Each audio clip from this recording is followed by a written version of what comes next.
Welcome to another special episode of Jews on Film. I've been saying that quite a bit lately as we've been in this run of interviews we're doing for the Seattle Jewish Film Festival. But this is the podcast where we look at films, both old and new, through our unique Jewish lens. I'm Harry Adensasser, and I'm your Jewish film podcaster. And my name is Daniel Zana. I'm a documentary filmmaker, a video editor, and I'm really excited to welcome our guest today, who is an American director and producer, best known for his work on the intersection of LGBT people and their religion. Dubowski directed the 2001 documentary Trembling Before God and is the producer of the Parvez Sharma's documentary, A Jihad for Love. His latest documentary, Sabbath Queen, is playing March 30th at 6:30 p.m. at the Strom Jewish Community Center as part of the 30th annual Seattle Jewish Film Festival. And you can find a link to the screening in our show notes. Sandi Dubowski, welcome to Jews on Film. Thank you. I'm thrilled to be here. I am a Jew on film. So yeah. Right. You're also a Jew behind the camera, but you do make a few cameo appearances in the film. Mm-hmm. And, I kind of wanted to we could start at the sort of inception of the project. I read somewhere that the film took place over about 20-ish years. So I'm curious if you could talk a little bit about your relationship with the film subject, Amichai Lau-Lavie, over the years and sort of how the documentary came about. So I went to Jerusalem in the late 90s and for my film Trembling Before God, which was about Hasidic and Orthodox Jews that are lesbian or gay. And everyone kept saying, oh, if you're looking for people to be in the film, you should talk to Amichai because he's a nephew of the chief rabbi. And I asked Amichai to be in Trembling and he refused because he's too much of a diva and he wanted his own movie. He said, I don't do collage.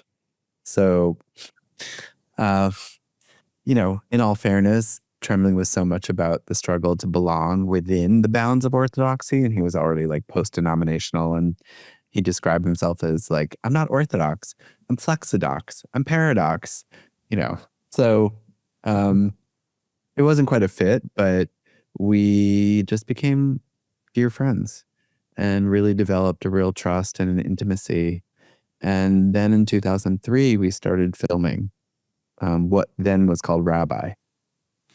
And I think in the beginning, I was just so entranced with Hadassah and this drag character that Amichai does and all this counterculture ritual that he was doing and just like this real reimagining of Judaism.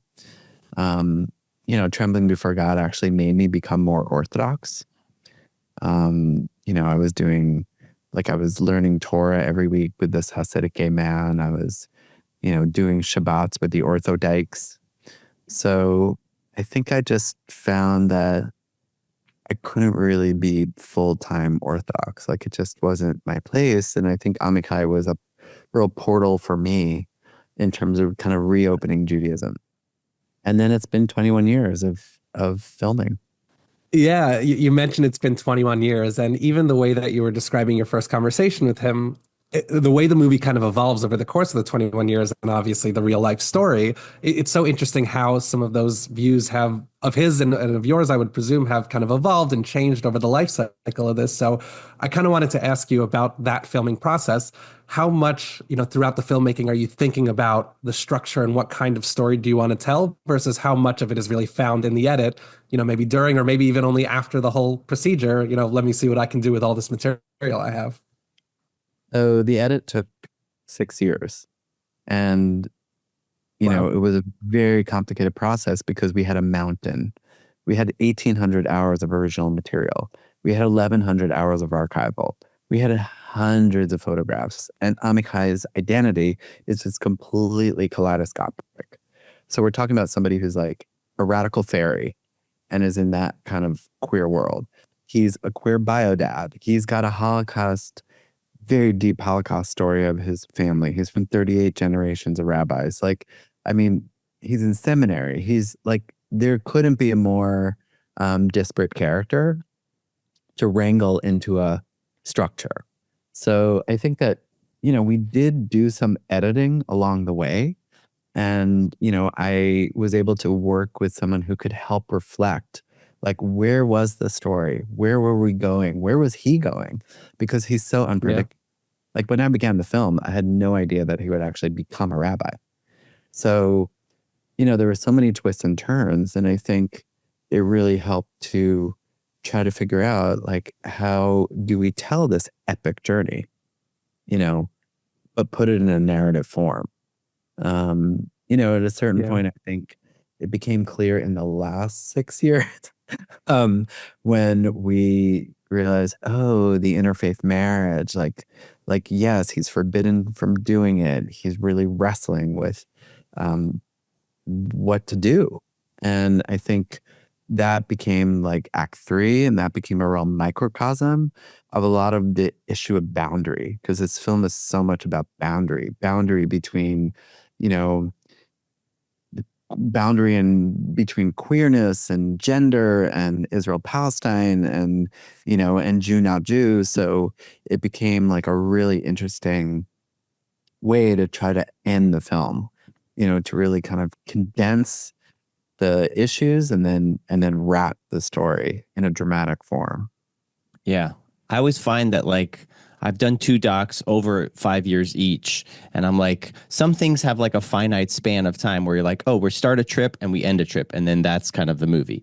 But like other films that can just go on and on and on. And it's really hard to kind of like know when to put the cameras down and get in the edit, because the more that you shoot, the more you need to kind of sift through afterwards. But I liked how it was all structured, and I wanted to kind of just to dive in just a little bit about this depiction of some of the religious practices on screen. You have like recreations, you have reenactments, you have animations. What do you think you were trying to convey by going sort of in that direction, by just using, you mentioned you had tons of footage. Why not just grab more of that footage to depict him doing certain things? So no recreations and no reenactments, just to clarify. Okay. Only animation. Like the rituals were live. They were verite.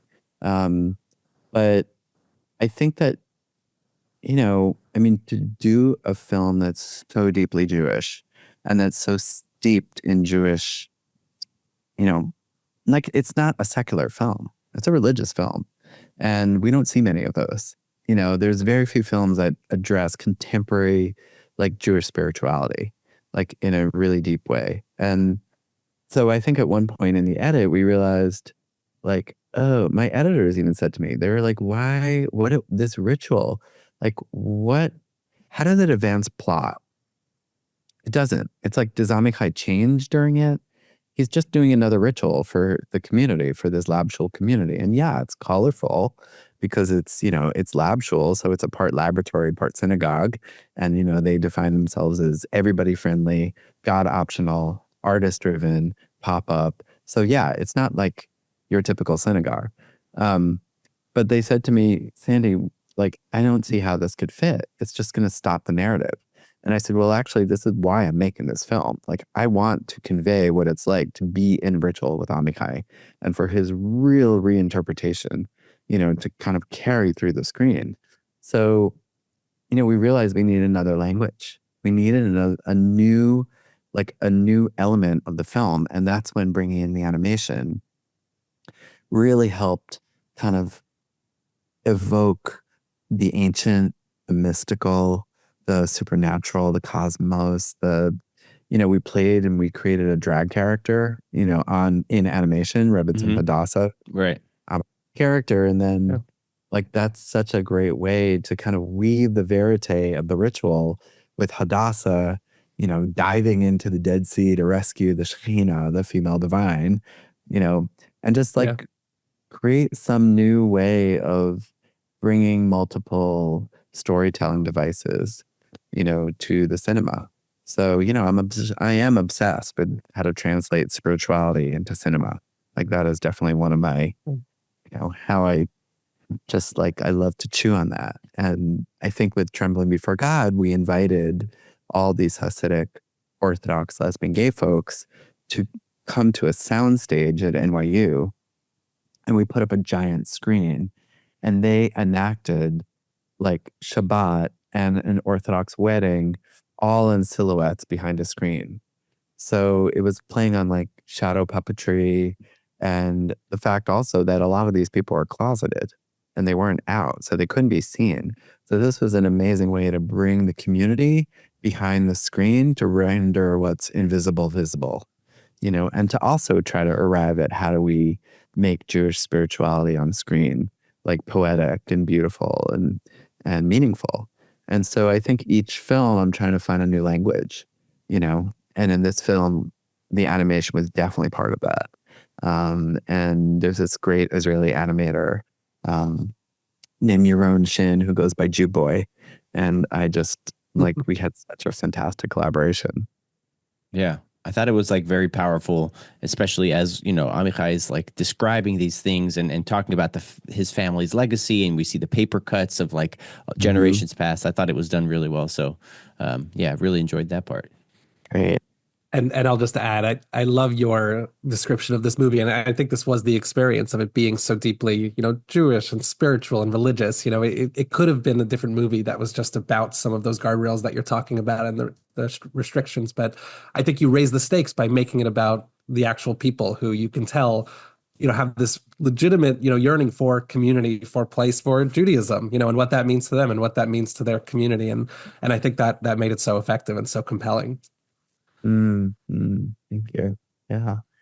On that note, I wanted to ask you about, and you were even describing in some of your past films, who you've kind of been showing them to. But with a film like this that spans so many weighty ideas across religious, political, and cultural spectrums, how much are you thinking about, how audiences are going to receive it when you're putting it out? Are you editing it? Are you intending it for one specific audience? Have you been surprised by how some of the audiences who have viewed it have responded to different parts of it?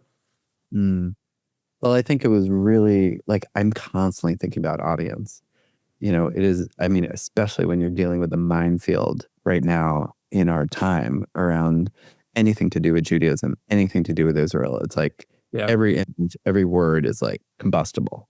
So, I'm constantly thinking about how do we translate our experience to the Jewish world, which is obviously super diverse, and the wider world. So we did many test screenings. I even did a test screening for teenagers and for 20-somethings just to kind of see what a younger eye would be on this work, because they're all going through their own, trauma right now. So yeah, I think, even in our translation, we take a sentence that has one Hebrew or Yiddish word and we italicize that one word, in the sentence so that people understand what a bar mitzvah is, rite of passage, so just thinking through, we carefully constructed this and consistently tested it. So yeah, and it's been amazing to feel the response from audiences, who felt so held throughout it and learned so much. People just say, wow, this was like a primer on Judaism. I just have never seen anything that just really immersed me. And it's an emotional immersion. It's not just kind of delivering factoids, it's not just intellectual. It's people are weeping through it. Then they're laughing. Then they're weeping. Then they're gasping. Then they're angry. Then they're going on an emotional roller coaster. Yeah, I found myself so moved in certain parts, like you said, and then there's other parts where I'm just loving the jokes being made and the sort of vibes that I'm experiencing throughout. And I thought I think you have, because of the time that you spent with Amichai over those 20 plus years and those mountains of footage, you're able to kind of create amazing scenes that both help push the story forward, but also deliver on the different emotions. And I really just like that it was celebrating the Judaism of now and also respecting the Judaism of the past, where, a lot of films we cover on the podcast, anything, when you say Orthodox, it's we got to get out of here. This is regressive. This is old. That's the old ways. Let's figure out how to fit in, or let's depict on screen how bad and how awful, Orthodoxy can be. And I thought that the way that you did it now with just showing, you have the conservative movement, you have the lab shul movement, you have Amichai's background. And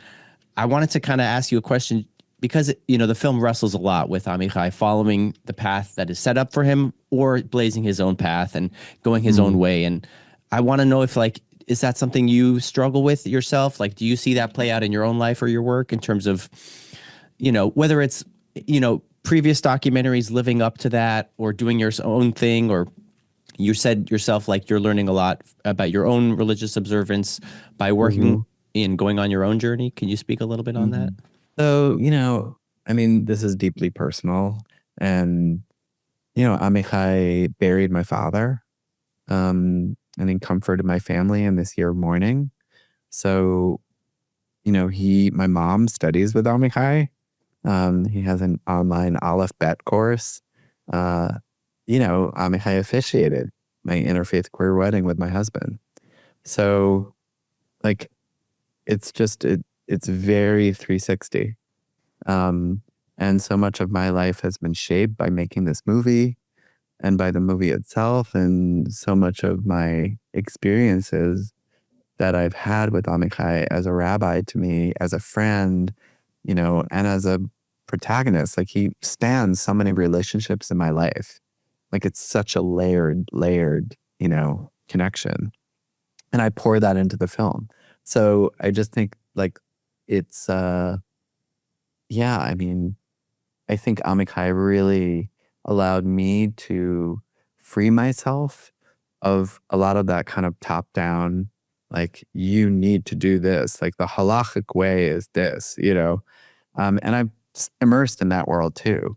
And I've had that relationship to God that was more fear based, as opposed to more love based and God optional. Like, I like Sukkot is my favorite holiday, and I just love, like, it may not, like, sure, there's a rain of blessing, but there is also just the ability to create this sukkah in our backyard and, have the tent open on all four sides and welcome all kinds of people, Jews, not Jews, queer, straight, like, people who've never been in a sukkah before, and just create feasts, and really celebrate earth. And, there's so much that I feel like I've gotten from just having not had, post-traumatic God disorder, um, Yeah. and not having like an allergy to Judaism. Like I've just had such wonderful experiences, and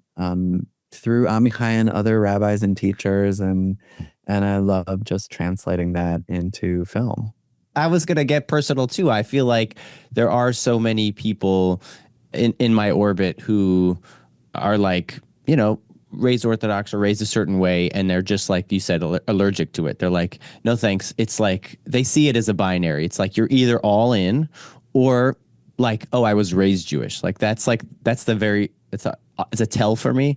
It's like, okay, I can tell where you're at because you're like, I was raised Jewish and it's not for me. But there is kind of a middle ground where it's like you blaze your own path, you kind of find where you plug in. And I think not having the benefit of, I think frankly, it's like a New York thing maybe, or maybe it's a Bay Area thing, or just other like places where there's a large Jewish community and there's so many different shades of gray with where you could plug in Jewishly. I mean, I lived in Park Slope for a while. There was tons of shuls there in Prospect Heights. There's like, and every denomination is represented, and there's just so many different communities you can plug into. And I think, yeah, I don't know where I was going on this rant, but I just I kind of related to what you were saying about just being able to like find your place, find your people, and then being able to find the positive and the joy in it rather than run from the fear of it. I mean, I think what you're saying is that you've been in environments where there's a real ability to explore. Yes. And a real ability to question and to challenge and to feel out what fits. And, in some sense, this film is trying to escape that rigidity. It is offering a non-binary approach, to this. It's not either or. It's both and, like, right, on everything. And, that's kind of Amichai's guiding principle. I mean, what does he say? He says, Am Segula is mistranslated as the chosen people. It's actually the purple people. We're the purple people. We're the chosen people, not the chosen people. So, that's kind of the spirit that animates a film.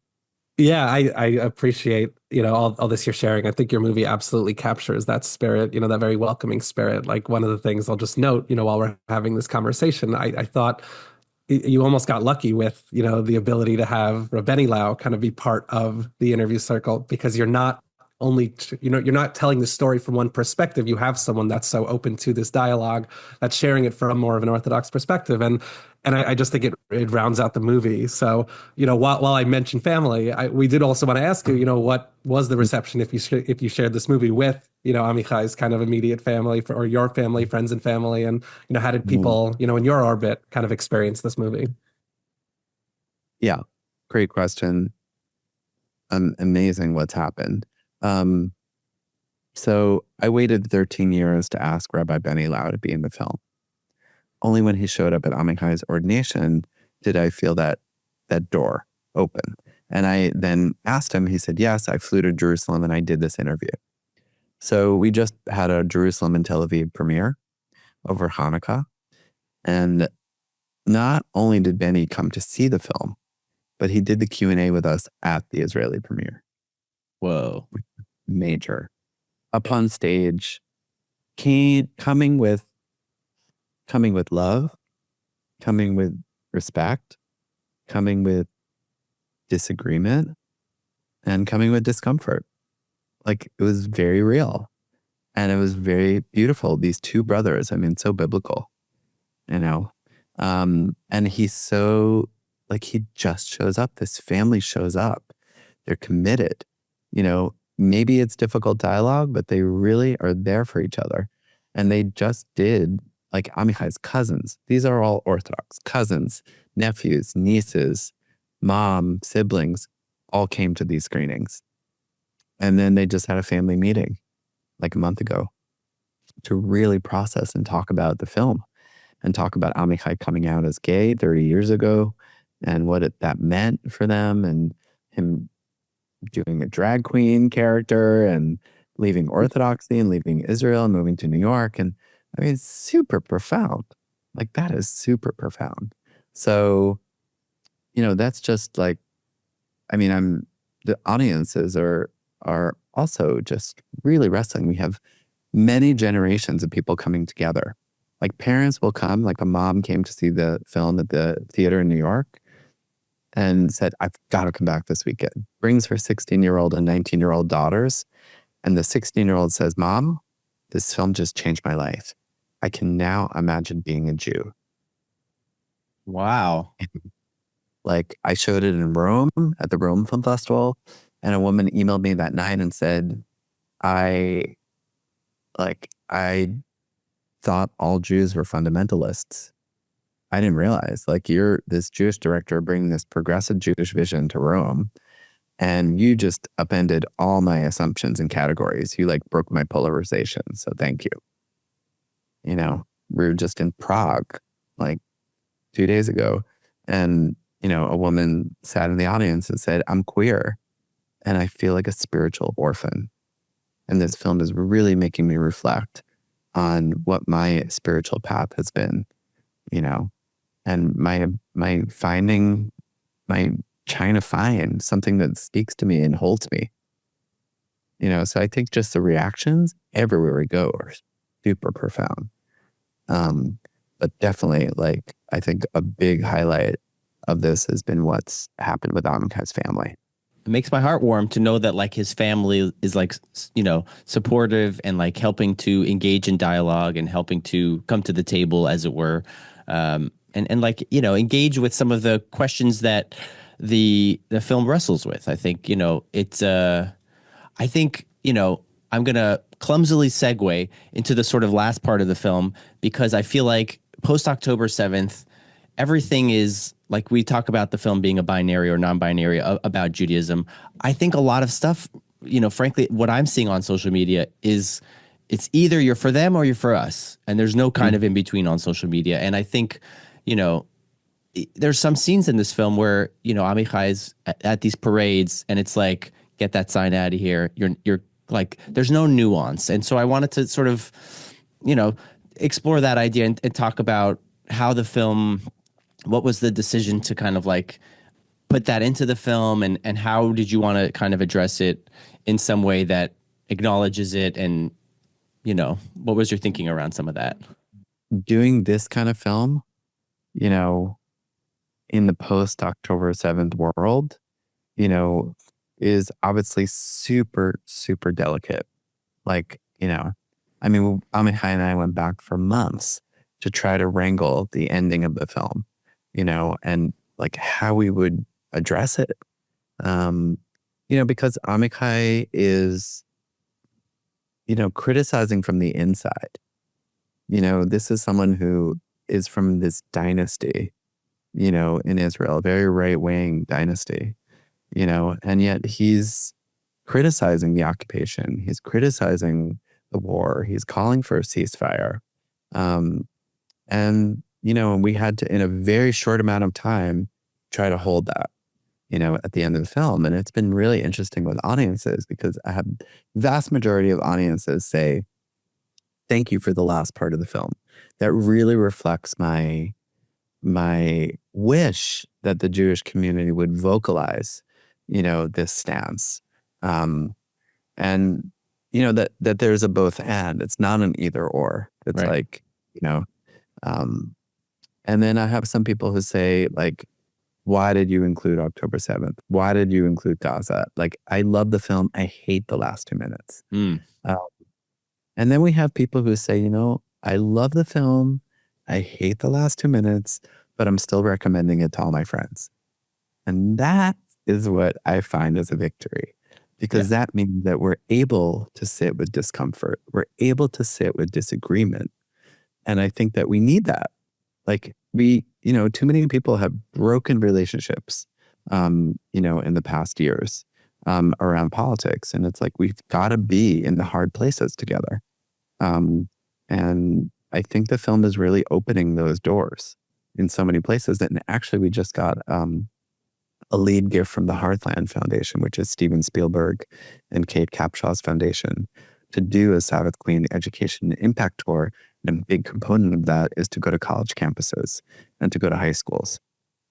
So that's something that we're going to begin in August. Oh man, that sounds terrific. Looking forward to that. I kudos again to like displaying a lot of that discomfort and sort of like disagreement, like in a productive way on screen. I think there's, because there's so much in the movie and there's a lot of different areas of Amichai's life that you explore. I think he has friction a lot of different places throughout the film, and I think you're able to depict that. And so hopefully we can kind of take that, the spirit of that, talking with people and engaging with people we don't necessarily agree with, but having like productive dialogue, I think, and less yelling, please. Enough caps lock in the comments. Like, I don't know. Less canceling and more just, like really just, Amichai's in this dialogue for his lifetime.